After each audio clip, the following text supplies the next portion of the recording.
Quiero darle la cordial bienvenida al viceministro de Ordenamiento Territorial del MIBIOT, José Batista. Como siempre, un gusto tenerlo aquí, viceministro. Bienvenido, buena tarde. El micrófono.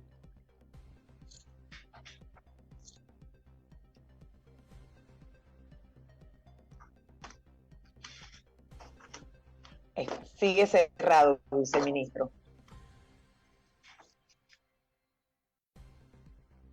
Si nos abre el micrófono, viceministro, por favor. Buenos días, Ana. ¿Cómo estás? Ahora sí, perfecto. Buenas tardes, viceministro. ¿Cómo se encuentra? Bien, ¿y tú? Excelente, excelente, gracias a Dios. Viceministro, yo creo que iniciamos o debemos iniciar por hacer un recuento del tema de esta ley de intereses preferenciales que pues ahora tenemos la noticia de que el señor presidente lo ha vetado. Recuerdo yo que en su momento se había vetado por inconveniente y por inexequible el proyecto, ¿no? Que permitía en su momento esa extensión o un beneficio para lo del tema de los intereses preferenciales. ¿Qué ha pasado ahora para explicar y poner en contexto a la audiencia de las razones por las cuales se veta de manera total? Un saludo a tus oyentes televidentes también, Edna. Mira, realmente pongámonos en contexto, ¿no? La ley de Claro. intereses preferenciales es una ley del año 1985. Si nos ponemos a ver, es una ley que va a cumplir 40 años. Y es Uh-huh. una ley que cuando se aprobó en aquella época era una ley provisional. Pero esta ley se ha constituido a través de los años en un factor importante del crecimiento inmobiliario de la República de Panamá. Por eso ha sido renovada una y otra vez a través de estos casi 40 años. Y ha sido modificada en cuanto a a los montos que califican para la misma. En la última modificación se elevó más allá de viviendas de 120.000 balboas, se llevó a viviendas de 150.000 y hasta apartamentos de 180.000 balboas. Esta ley venció en diciembre pasado. Sin embargo, la Asamblea inició un trámite de aprobación o reaprobación de la ley. Pero al final, te lo digo como viceministro de Ordenamiento Territorial, que este ministerio se enteró de este trámite de ley cuando ya estaba en tercer debate. O sea que ustedes nunca tuvieron participación, a ustedes no se les convocó, no tuvieron ese encuentro e intercambio de pensar o de pensamiento con relación al mismo proyecto en sí. Exactamente. Igualmente, cuando yo me enteré de que esta ley estaba en proceso de aprobación, le pregunté también a los funcionarios del Ministerio de Economía y Finanzas. Ellos igualmente Claro. me informaron que no estaban al corriente de que esta ley se estuviese aprobando. Entonces, era claro que esto al final iba a llevar a esta situación de veto, porque así como fue elaborada la ley y fue planteada, por un lado era inconveniente porque esta ley, que siempre ha sido una ley que se ha ido prorrogando de 2 en 2 años, de repente en este proyecto de ley se llevaba hasta el año 2028. O sea que eso trascendía a este gobierno y prácticamente el próximo gobierno. Igualmente en términos de que esa ley condiciona el presupuesto, porque al establecer unos intereses preferenciales que deben ser cubiertos por el Ministerio de Economía y Finanzas sin haber sido consultado el Ministerio, esto determinaba que la ley era inexequible, lo cual está establecido en la Constitución, pues corresponde al gobierno central las iniciativas que conlleven compromisos con el presupuesto nacional. O sea, no puede a través de una ley la Asamblea condicionar el presupuesto de la nación. En su Así que momento, esto claro. llevó a esa situación, ¿no? Pero Ujú. es una situación, es nada más de forma de cómo se llevaron las cosas que de contenido. Claro. Nosotros Siendo eso seguimos. así, viceministro, y perdone que lo interrumpa, si era el problema no era el fondo, sino la forma, como usted lo ha explicado, porque le corresponde al Ejecutivo, cuando se pues está de por medio lo que son pues el presupuesto del Estado, no pudo haberse como en su momento esta ley enrumbarse para lograr al final que se alcanzaran los objetivos que entiendo yo que no era nada despreciable el impacto positivo que iba a tener para dinamizar ese sector que ha estado deprimido. Bueno, precisamente eso es lo que hemos hecho. Nosotros en conversación con los gremios, porque se lo manifestamos a algunos presidentes de gremios cuando ellos de manera entusiasta vieron que esta ley había llegado a tercer debate en la Asamblea y se había aprobado. Y nosotros le Ujú. advertimos que la misma no iba a tener éxito en el Ejecutivo porque por su inconveniencia e inexequibilidad. Entonces, nosotros ya estamos trabajando, Edna, estamos Ujú. trabajando con los gremios y estamos revisando porque, como te lo dije, nosotros comprendemos la importancia que tiene esta ley para el impulso del desarrollo inmobiliario en la República de Panamá. Y sobre todo para ese sector de la juventud que entiendo que están aspirando a tener un apartamento, su casita, esto de alguna manera iba a beneficiarlos a ellos. Más que todo al sector, me quiero referir a esa parte que son los más, ¿no? Que son los que realmente pudiera de alguna forma pues lograrse ese sector objetivo, como dice uno, que es la sociedad, esa juventud que aspiran a tener su proyecto de vida, como es una casa, un apartamento, y que ahora pareciera que esto de alguna forma los perjudica. Y quiero que nos amplíe eso ¿qué tan cierto o si eso realmente ahora que ustedes están haciendo un rediseño o de pronto ustedes a tomar la ley, presentarlas ustedes desde el Ejecutivo, va a lograrse que realmente sea así y no quizás hasta el 2028, como dice usted, porque compromete más allá lo que es el erario o los fondos del Estado y como no son infinitos, sino finitos, con eso hay que tener un poco de cuidado. ¿Hay esa posibilidad, viceministro? Sí, no, hay toda la posibilidad. Nosotros ya tenemos instrucciones del presidente de trabajar en esta ley y llevarla la próxima semana al gabinete para su aprobación y de ahí llevarla después del 1 de julio a la Asamblea, ¿sí?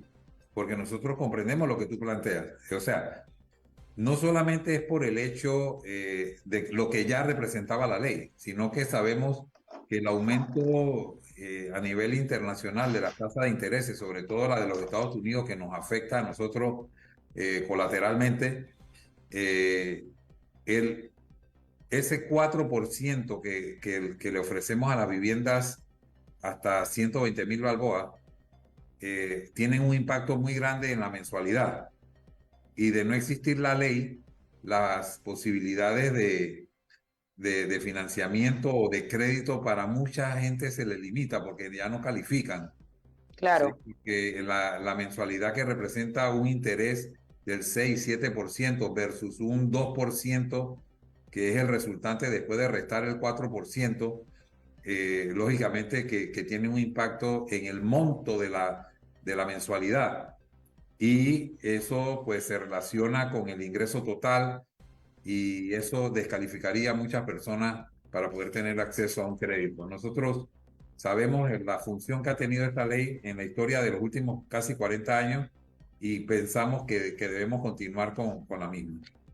Ahora, se habla también de que esta ley es una ley subsidio, que de alguna u otra forma iba a impactar de manera algo negativo, los ingresos del impuesto de bienes inmuebles. ¿Qué cosas entonces se plantearían ustedes para revisar la misma y adecuarla para que no sea tan, pero tan impactada esa parte, ese rubro de lo que es o lo que son los ingresos de impuesto de bienes inmuebles? Bueno, mira, realmente desde hace muchos años se han hecho evaluaciones de lo que representa este sacrificio fiscal. Y Edna, la industria de la construcción, que te va a generar no solamente los impuestos derivados del impuesto sobre la renta que generan los profesionales, los empleados y toda la gente ligada a la industria de la construcción, sino el pago del ITBM de los materiales de construcción, los ITBMS de los servicios profesionales. O sea, está analizado que estos dineros que deja de percibir el Estado se reciben por otra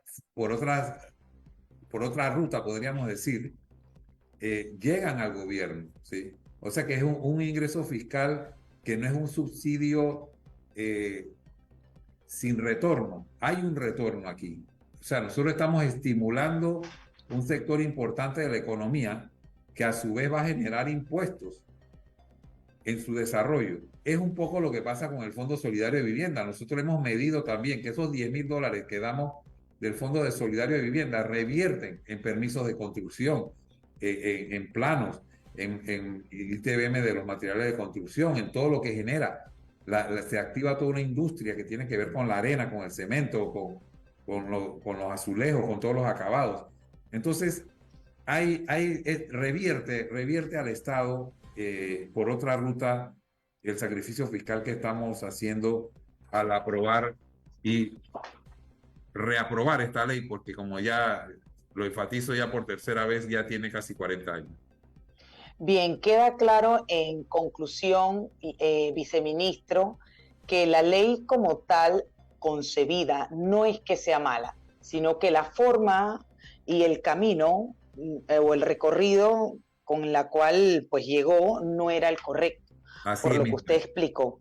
Y Exacto. ustedes ya están trabajando para revisar la misma, adecuarla, y hay la esperanza de que nuevamente se presente, pero como debe ser, como dice la Constitución. Y estamos revisando algunas cosas porque hay que focalizar los subsidios, ¿no? Así es. Ese subsidio debe ser para los nacionales. Nosotros pensamos que si un extranjero quiere beneficiarse de esos intereses preferenciales, tiene que por lo menos ser un residente permanente de Panamá. Porque Claro. no queremos que una persona de otro país quiera hacer un negocio de comprar un apartamento en Panamá para alquilarlo y él sigue viviendo en su país y entonces está haciendo un negocio pues está recibiendo un beneficio fiscal de un negocio, ¿sí? Entonces vamos a enfocarnos en eso. El tema también de que no sea para segundas viviendas. Este interés preferencial no es para vivienda de playa ni de campo, sino que si la persona ya tiene su vivienda principal, esto no puede ser para segunda vivienda. O sea, ese tipo de focalización, porque como dices tú, los recursos fiscales son limitados y nosotros tenemos que focalizarlos para que alcance a esas familias, como tú mencionaste, a las parejas jóvenes, a la gente que tiene una verdadera necesidad de una vivienda. Claro. Viceministro, en otro orden de temas, ¿qué es lo que está pasando en Bocas del Toro con el tema este de las invasiones de tierras? Claro, hemos hablado en otras ocasiones que usted ha estado aquí del tema de la invasión, pero ahora en Bocas del Toro, cuéntenos qué está pasando allá, porque hasta protestas hay. Bueno, sí, o sea, ya el tema de las invasiones, que es un cáncer que tenemos a nivel nacional. Casualmente hoy teníamos unas reuniones sobre el área este de invasiones masivas que se están dando. Hay un aprovechamiento del momento político, Edna, eso no debe ser pensando que ahora invadimos y el gobierno no se va a atrever a desalojarnos, eso no es Así cierto. es. Nosotros vamos a aplicar la ley hasta el último día de nuestra gestión. En Bocas del Toro lo que tenemos ya es una reacción de la población que se siente afectada por las invasiones. O sea, Claro, propietarios de las tierras invadidas están saliendo a protestar contra eso. Yo creo que debemos hacer un frente común, tanto los propietarios de las tierras como gobierno y todo, porque si fuera que no estuviésemos ofreciéndole unas soluciones de vivienda a la familia, no hay ninguna justificación para que la gente invada, Edna. ¿Por así qué? es. Porque debemos partir de que esa tierra, ya sea del Estado o sea de un privado, esa es una tierra que no es suya.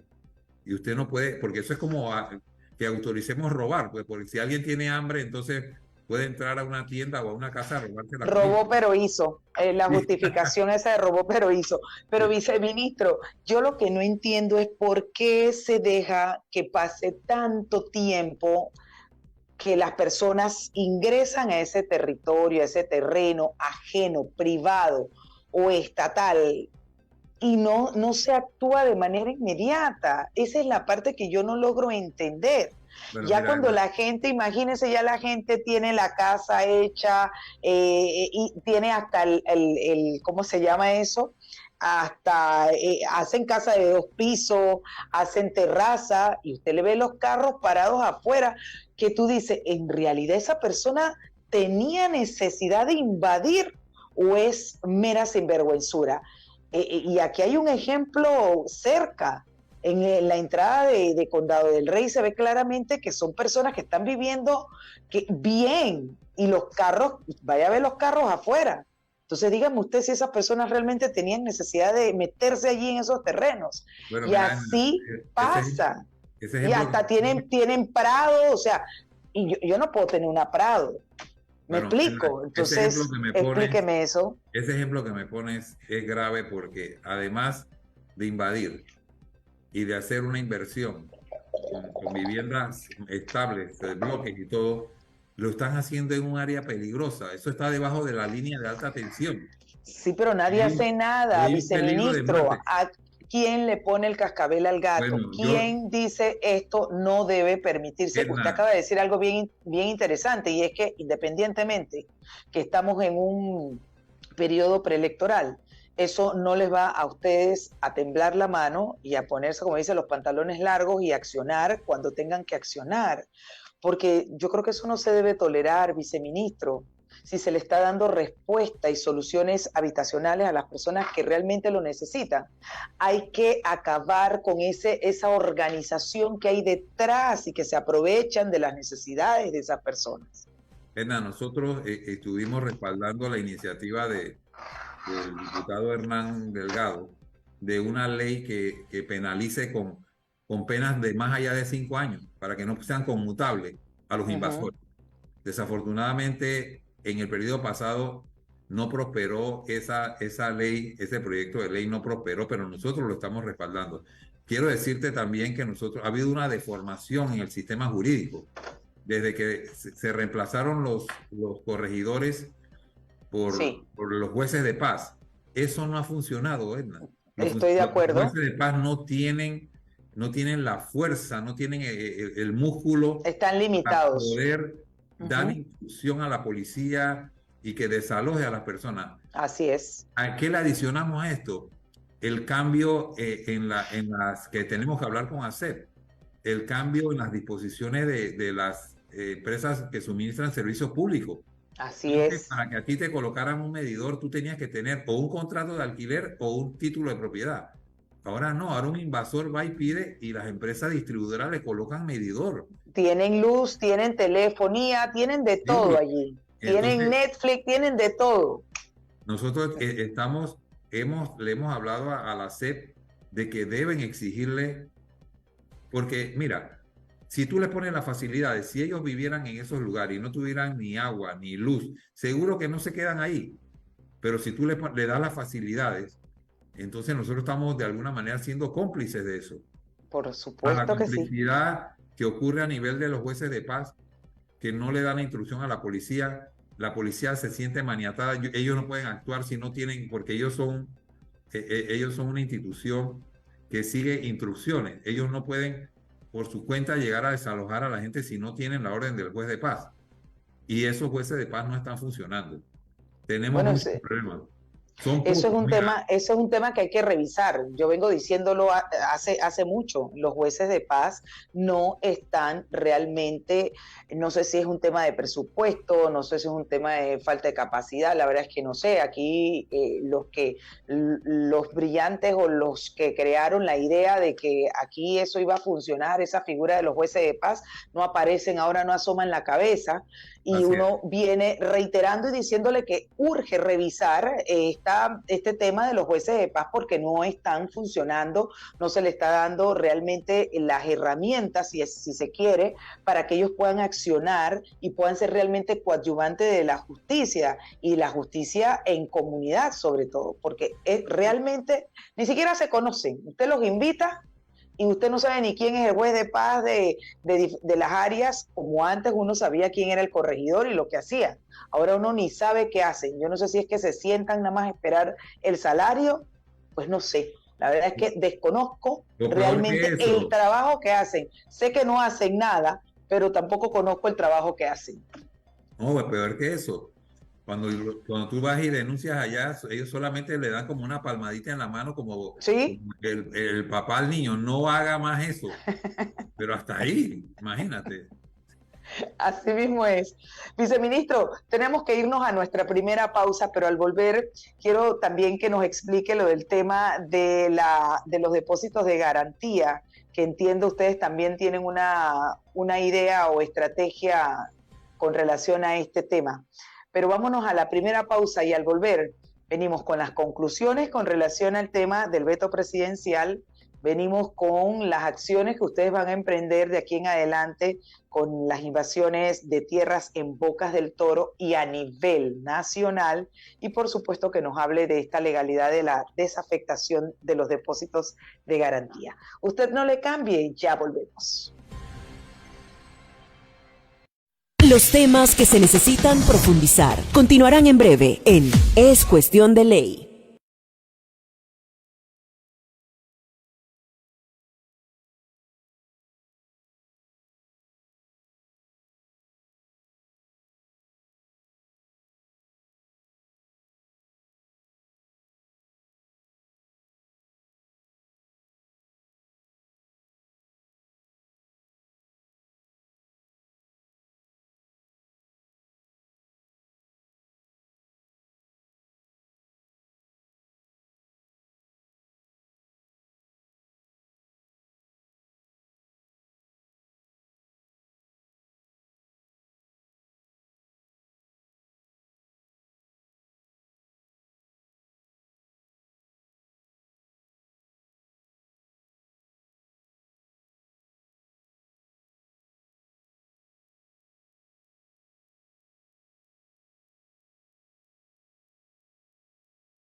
Con nosotros estamos conversando con el viceministro de Ordenamiento Territorial del MIBIOT, José Batista, al respecto del veto presidencial a la Ley de Intereses Preferenciales, la protesta de invasiones de tierras en Bocas del Toro y además a que nos cuente qué se va a hacer con lo de los depósitos de garantía por parte del MIBIOT.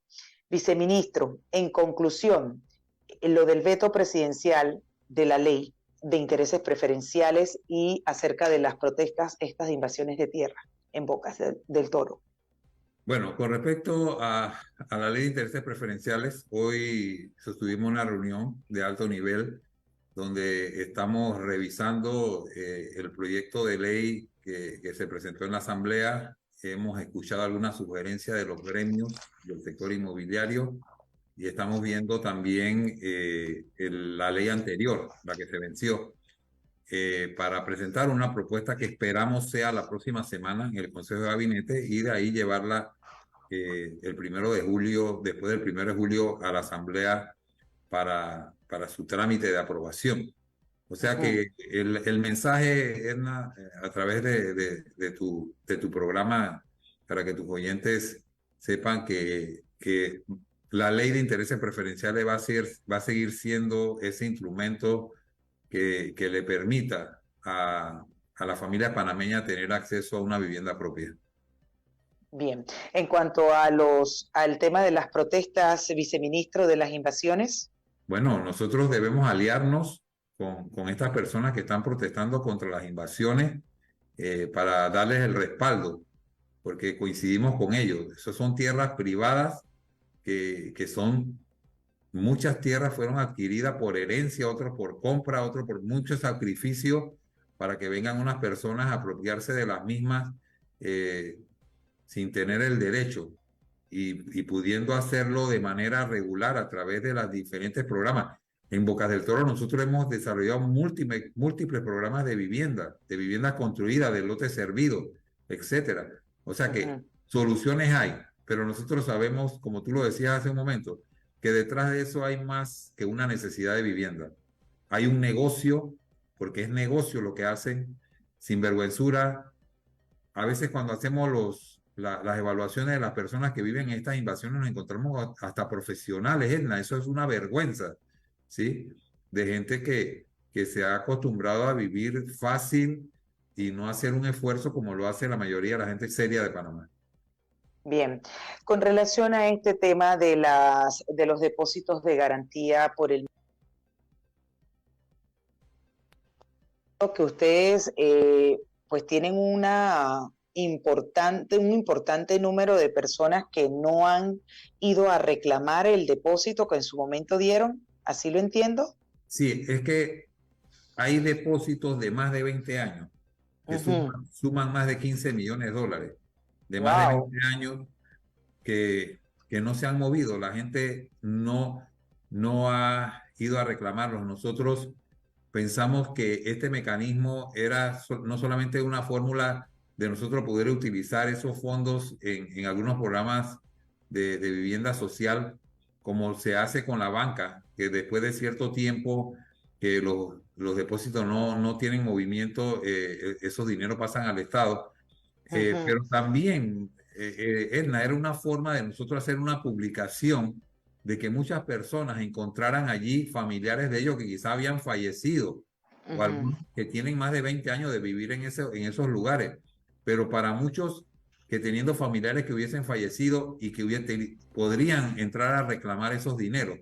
Pero hay muchos que ni se enteran, que no saben que existe esa situación. Creo que por ahí va la cosa, que sí, a lo mejor desconocen que tienen la oportunidad y el derecho de ir a reclamar ese depósito. Era una platita que de repente, pero bueno, ha sido de alguna manera mal interpretada por algunos, diciendo que nosotros queríamos era meterle mano a los dineros privados. Eso no era así, porque se establecía que en el futuro cualquier persona que pudiera sustentar que tenía derecho a ese dinero se le iba a pagar, aunque hubiesen pasado, el decreto hubiese pasado el término de reclamo. O sea, nunca iba a extinguirse el término de reclamo. Nosotros estamos pensando que ese planteamiento lo podemos hacer, pero tiene que ser a través de una ley. De eso sí nos convencimos. Lo hicimos a través de un Claro, decreto. Tú como abogada sabes que por jerarquía jurídica, pues la está por ley está por encima. encima de un decreto. Entonces el ministro acertadamente, como nosotros cuando uno es justo hacer las correcciones cuando es necesario, el ministro ha puesto en pausa eso, se va a derogar ese decreto, pero vamos a seguir trabajando conjuntamente con los gremios en una solución permanente pero sustentada en la ley. Perfecto. Entonces, mientras tanto, ese dinero se va a mantener allí. Ahí continuará. Ok.